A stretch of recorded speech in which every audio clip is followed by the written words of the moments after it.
नमस्कार। आइए एक नज़र डालते हैं देश व दुनिया के मुख्य समाचारों पर CWB हिंदी न्यूज़ के साथ।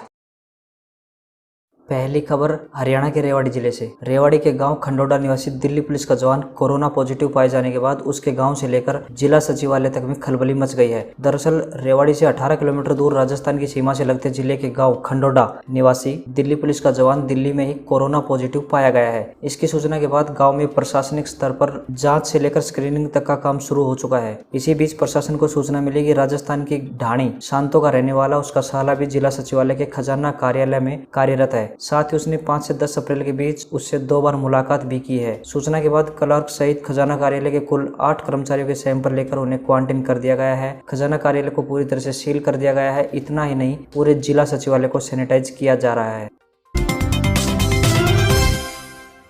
हरियाणा के उप मुख्यमंत्री दुष्यंत चौटाला ने स्पष्ट किया है कि जिन किसानों को खरीद केंद्रों में बिक्री के लिए सरसों में गेहूं लाने के लिए SMS भेजे गए थे और ऐसे किसान किन्हीं कारणों से मंडियों में नहीं पहुंच सके थे, उन्हें 2 बार SMS भेजे जाएंगे और सप्ताह में खरीद का एक दिन ऐसे छूटे हुए किसानों के लिए ही रखने का निर्णय लिया गया है। चौटाला ने कहा कि किसान सरसों व गेहूँ कितनी ही मात्रा में बिक्री के लिए ला सकते हैं, इस पर किसी भी प्रकार की कोई सीमा नहीं है। उन्होंने कहा कि पानीपत मंडी में एक किसान 1609 क्विंटल गेहूँ लेकर आया था और उसकी पूरी गेहूँ खरीदी गई है। उन्होंने कहा कि पहले दिन खरीदी गई सरसों का भुगतान भी किसानों के बैंक खातों में जमा कर दिया गया है। राष्ट्रीय राजधानी क्षेत्र दिल्ली से सटे जिलों खासतौर से सोनीपत झज्जर कोरोना का कहर बढ़ता हुआ दिखाई दे रहा है। मंगलवार को सोनीपत के बाद अब झज्जर में एक साथ 3 नए पॉजिटिव मरीज सामने आ गए हैं। दिल्ली से आए संक्रमण के कारण सोनीपत में सबसे ज्यादा 22 मामले पॉजिटिव आ चुके हैं। प्रदेश में इटली के 14 मरीजों को जोड़कर कुल पॉजिटिव संख्या 304 हो चुकी है। 218 लोगों को डिस्चार्ज किया जा चुका है और रिकवरी रेट 71.71% हो गया है। अब प्रदेश में 83 सक्रिय पॉजिटिव केस ही रह गए हैं। अब तक कुल 304 पॉजिटिव मामलों में से 121 जमाती संक्रमित पाए गए हैं। इनमें से कईयों को डिस्चार्ज किया जा चुका है। पंडित भगवत दयाल शर्मा स्वास्थ्य विज्ञान विश्वविद्यालय के कुलपति डॉक्टर OP कालरा ने बताया कि कैंसर मरीजों का ध्यान रखते हुए PGI-MS में कैंसर विभाग की OPD को शुरू कर दिया गया है। मरीजों के स्वास्थ्य को लेकर उन्हें कोरोना से बचाने के लिए OPD के दौरान सोशल डिस्टेंसिंग व सैनिटाइजेशन का पूरा ध्यान रखा जाएगा। डॉक्टर रोहतास यादव ने कहा कि विभाग को आदेश दिए गए हैं कि सैनिटाइजेशन और सोशल डिस्टेंसिंग में कोई भी लापरवाही न बरती जाए। डॉक्टर कालरा ने बताया कि उन्हें सूचना मिली थी कि कैंसर के मरीजों को PGI में OPD बंद होने के चलते दिल्ली जाना पड़ रहा था, जहाँ उन्हें कोरोना संक्रमित होने का ज्यादा खतरा था। इसी को देखते हुए प्रदेश के लोगों के लिए कैंसर विभाग की OPD को दोबारा से शुरू कर दिया गया है। हरियाणा में रहने वाले प्रत्येक परिवार का अब अलग से पहचान पत्र बनेगा। यह पहचान पत्र संबंधित व्यक्ति के हरियाणा का नागरिक होने का प्रमाण होगा। इसके लिए सरकार ने सिटीजन रिसोर्स इंफॉर्मेशन डिपार्टमेंट यानी नागरिक संसाधन सूचना विभाग के गठन को मंजूरी दे दी है। हरियाणा के राज्यपाल सत्यदेव नारायण आर्य ने इस विभाग के गठन की अधिसूचना जारी कर दी है। अब यह विभाग मई माह के पहले सप्ताह से अपना कार्य आरंभ कर देगा। हरियाणा वासियों को पहचान पत्र जारी करना और उनका जन्म से लेकर वर्तमान तिथि तक का पूरा डेटाबेस एक स्थान पर ही एकत्र करने का प्रोजेक्ट मुख्यमंत्री मनोहर लाल का ड्रीम प्रोजेक्ट है। पिछले करीब 2 साल से CM खुद इसकी संरचना में जुटे हुए हैं। ऐसे में माना जा रहा है कि नए विभाग की जिम्मेदारी खुद मुख्यमंत्री ही बतौर मंत्री संभालेंगे।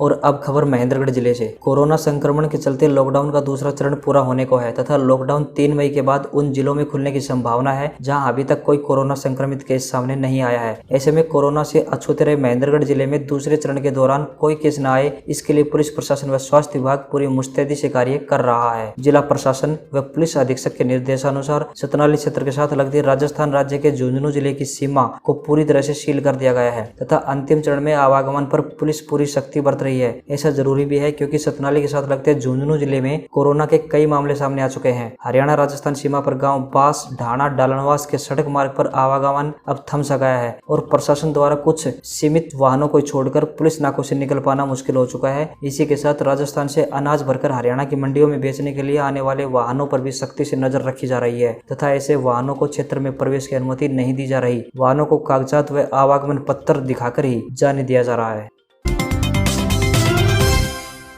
और अगली खबर, स्वास्थ्य मंत्रालय की ओर से जारी किए गए नए बयान से कोरोना वायरस से निपटने को लेकर प्लाज्मा थेरेपी को उम्मीद की किरण के रूप में देखा जा रहा है। दिल्ली सहित कुछ राज्यों ने मरीजों को यह थेरेपी देनी शुरू भी कर दी है, लेकिन इसी बीच केंद्र सरकार ने इसको लेकर सचेत करते हुए कहा है कि इस थेरेपी को अभी Indian council of medical research यानी ICMR की ओर से मंजूर नहीं किया गया है। इसे अभी केवल ट्रायल और रिसर्च के रूप में आजमाया जा सकता है। गाइडलाइंस को लेकर ठीक से पालन नहीं किया गया तो यह खतरनाक भी हो सकता है। स्वास्थ्य मंत्रालय के संयुक्त सचिव लव अग्रवाल ने मंगलवार को कहा, कोरोना वायरस के इलाज को लेकर अभी दुनिया में कोई अप्रूव थेरेपी नहीं है, प्लाज्मा थेरेपी भी नहीं है। यह भी अभी प्रयोग के तौर पर ही जारी है। इसको लेकर कोई सबूत नहीं है कि इसका ट्रीटमेंट के रूप में इस्तेमाल किया जा सकता है। अमेरिका में भी इसे एक्सपेरिमेंट के रूप में ही लिया जा रहा है।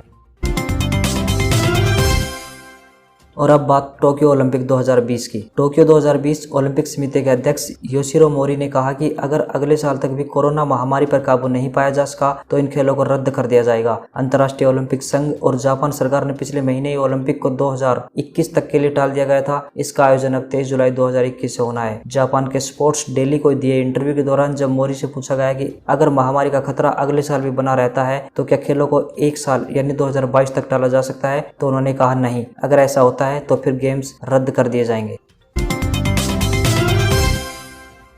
और अब अगली खबर गैजेट की दुनिया से। सैमसंग ने अपना नए entry level smartphone Galaxy J2 core 2020 को भारत में लॉन्च कर दिया है। कंपनी ने इसे 2018 में लॉन्च हुए गैलेक्सी J2 कोर के अपग्रेड वर्जन के तौर पर लॉन्च किया है। कंपनी ने फोन को सिंगल वेरिएंट में लॉन्च किया है जिसमें 1 GB रैम और 16 GB स्टोरेज मिलेगा। माइक्रो SD कार्ड से स्टोरेज को 256 GB तक बढ़ा सकेंगे। यह ब्लू, ब्लैक और गोल्ड कलर ऑप्शन में अवेलेबल है। गैलेक्सी J2 कोर 2020 में डुअल माइक्रो सिम सपोर्ट मिलता है। फोटोग्राफी की बात करें तो इसमें 8 मेगापिक्सल का सिंगल रियर कैमरा और LED फ्लैश है। सेल्फी के लिए 5 मेगापिक्सल का फ्रंट कैमरा भी दिया गया है। फोन में 2600 mAh की रिमूवेबल बैटरी दी गई है। दावा किया जा रहा है कि इसमें 12 घंटे वीडियो, 22 घंटे कॉलिंग और 91 घंटे तक गाने सुन सकते हैं। कनेक्टिविटी की बात करें तो इसमें 4G VoLTE, Wi-Fi 802.11 Bluetooth version 4.2, GPS, micro USB port और 3.5 mm ऑडियो जैक मिलेगा। इस पर 296.51 रुपए प्रति माह का EMI ऑप्शन भी अवेलेबल है। फोन की कीमत 6299 रुपए रखी गई है।